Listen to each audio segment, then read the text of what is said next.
جس کے ارادے پختہ ہوتے ہیں۔ علامہ اقبال رحمۃ اللہ علیہ نے شعر فرمایا تھا کہ ارادے جن کے پختہ ہوں، نظر جن کی خدا پر ہو، تلاطم خیز موجوں سے وہ گھبرایا نہیں کرتے۔ شاعر فرماتا ہے کہ کل روس بکھرتے دیکھا تھا، اب انڈیا ٹوٹتا دیکھیں گے، ہم برق جہاد کے شعلوں سے امریکہ جلتا دیکھیں گے۔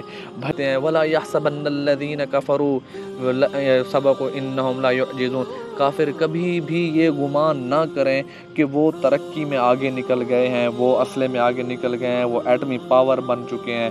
انہم لا یعجزون، کافر کبھی بھی ایڑی چوٹی کا زور لگا لے مسلمانوں کو عاجز نہیں کر سکتا۔ پھر اللہ ہمیں حکم دیتے ہیں کہ مسلمانوں تم کیا کرو، وَأَعِدُّوا لَهُم مَّا اسْتَطَعْتُم مِّن قُوَّةٍ وَمِن رِّبَاطِ الْخَيْلِ تُرْهِبُونَ بِهِ عَدُوَّ اللَّهِ وَعَدُوَّكُمْ وَآخَرِينَ مِن دُونِهِمْ لَا تَعْلَمُونَهُمْ اللَّهُ يَعْلَمُهُمْ۔ اللہ فرماتے ہیں کہ مسلمانوں تم بھی ہاتھ پہ ہاتھ دھر کے مت بیٹھے رہو، ہاتھ پاؤں ہلاؤ، کافروں کے خلاف، کافروں کے مخالف بننے کے لیے ان کے لیے سامان تیار کرو، جنگی ہتھیار تیار کرو۔ جس طرح وہ جنگ کے میدان میں ترقی کر رہے تو تم بھی جنگ کے میدان میں ترقی کرو، جس طرح وہ ایٹمی پاور بنے تو تم بھی ایٹمی پاور بن جاؤ۔ تو اللہ جزائے خیر دے نواز شریف کو، ان میاں صاحبان کو جن نے بڑی قربانی کے ساتھ، اور ڈاکٹر عبدالقدیر صاحب رحمۃ اللہ علیہ کو، کہ کیسی قربانی، اور پاک فوج جیسی عظیم ہستی۔ ہمارے ملک کو اللہ نے بڑی نعمتوں سے نوازا ہے۔ اس ایٹم بم کو بنانے میں پاک فوج اور ISI کا بہت بڑا کردار ہے۔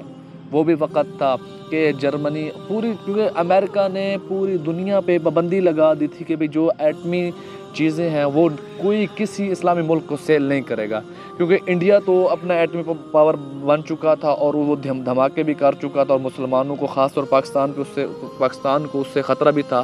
اور امریکہ مکمل طور پہ جس طرح آج انڈیا کی سپورٹ کر رہا، اس ٹائم بھی انڈیا کی سپورٹ کر رہا تھا۔ NRT ایک اقوام متحدہ نے بل پاس کروایا ہوا تھا کہ کوئی بھی مسلمان اپنا ایٹمی طاقت، کوئی بھی ملک ایٹمی طاقت نہیں بنے گا، کیونکہ وہ ان کے نعرے تو اچھے ہوتے ہیں لیکن ان کے ارادے سب سے بڑے گھٹیا ہوتے ہیں۔ تو اللہ رب العزت جزائے خیر دے ISI والوں کو کہ انہوں نے، کیونکہ پرزے جو تھے ایلومینیم پرت وغیرہ ہو گئے جو یورینیم کو صاف کرنے کے لیے، یا اور جو ایٹمی طاقت کی جو چیزیں تھیں، وہ جرمنی پاکستان کو سیل کر رہا تھا۔ اب جرمنی سے سنگاپور سے انڈیا، اور انڈیا سے پاکستان کو سامان لانا تھا، اور انڈیا وہ سب سے بڑا دشمن پاکستان کا انڈیا ہو۔ اب اس انڈیا سے سامان لانے کے لیے ISI نے کیا کیا کہ اپنے جو فوجی وغیرہ تھے ایئرپورٹ پہ تعینات کیے، کیونکہ جب پاکستان سے جہاز جاتا یا واپسی آتا اس کو انڈیا کے ایئرپورٹ پہ رک کے تیل ڈلوانا ضروری ہوتا تھا۔ تو ISI والے انڈیا منتقل ہو گئے، انڈیا کے ایئرپورٹ پر تعینات ہو گئے۔ تو سنگاپور سے جب انڈیا سامان لے کر پہنچے، انڈیا میں رکے، اور ISI والے مکمل ہوشیاری کے ساتھ کسی کو کان بھی خبر نہیں ہونے دیا، اور وہ ایلومینیم پرت پاکستان پہنچ گیا۔ یہ ہے پاک فوجی قربانیاں دیکھیں۔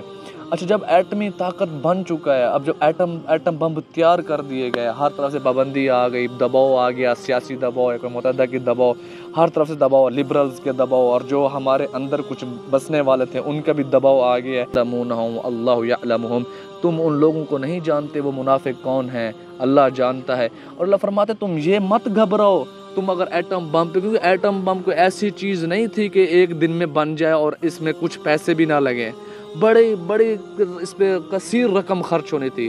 پھر اللہ تسلی بھی دیتے وما تنفقوا من شیء فی سبیل اللہ یوفی الیکم وانتم لا تظلمون، تم اللہ کے راستے میں اللہ کی رضا کی خاطر جتنا کچھ بھی خرچ کرو گے اللہ دگنا تمہیں پورا کر کے واپس کر دے گا، اور تم پہ ذرا بھی ظلم نہیں کیا جائے گا۔ دیکھو کیسے ہمیں اللہ رب العزت ہمیں ابھار رہے ہیں کہ تم یوں کرو۔ آج ہم جہاد کو بدنام کرنے میں لگے ہوئے ہیں، لبرل قسم کے لوگ، سیکولرزم طبقہ لوگ اٹھ کے جہاد کو دہشت گردی کہتے ہیں۔ جہاد الجہاد ماذ الی یوم القیامہ، اللہ کے نبی فرماتے ہیں میرا یہ جہاد ہے تو قیامت تک چلے گا۔ الجنت تحت ظلال السیوف، کہ جنت جو ہے وہ تو تلواروں کے سہ تلے کے نیچے ہے، اور ہم جہاد سے ڈر رہے ہیں۔ اگر آج جہاد کا نعرہ لگے، آج جب ہمارے پاکستانی فوج جب تیار ہوتی کسی قوم پہ حملہ کرنے کے لیے، کافروں کے خلاف جب دفاع کرنے کے لیے، تو ملک کے اندر ایسا بحران آ جاتا ہے کہ ملکی لوگ کہنے لگ جاتے ہیں بھائی جنگ نہ ہو، بھائی جہاد نہ ہو، پاک فوج قدم پیچھے اٹھا لے، پاک فوج کو روکا جائے، طالبان کو روکا جائے۔ بھائی کیوں روکا جائے، ہم غریب ہو جائیں گے۔ لیکن اللہ قرآن میں کیا فرماتے ہیں، ان خفتم عائلۃ فسوف یغنیکم اللہ من فضلہ ان شاء۔ او بھائی تم خوف مت کھاؤ،